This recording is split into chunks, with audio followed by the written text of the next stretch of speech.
Hindi lang pala si Rian Ramos ang nababalitang lilipat daw sa kapamilya. Pati sina Alden Richard at Marian Rivera ay magiging ABS-CBN talent na rin daw. Hindi raw mangyayari dahil alam nilang loyal sina Marian at Alden sa Kapuso Network.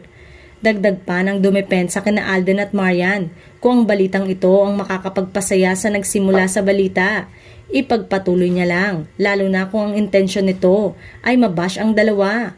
Kaya siguro na balitang lilipat sa ABS-CBN sina Marian at Alden dahil sa very successful at box office hit na Rewind.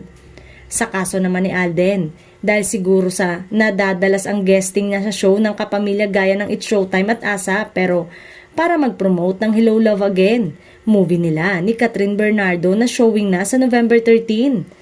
Pero kung babalikan ang mga past interview kay Alden, lagi nitong sinasabi na malaki ang utang na loob niya sa GMA at tumatanaw siya ng utang na loob.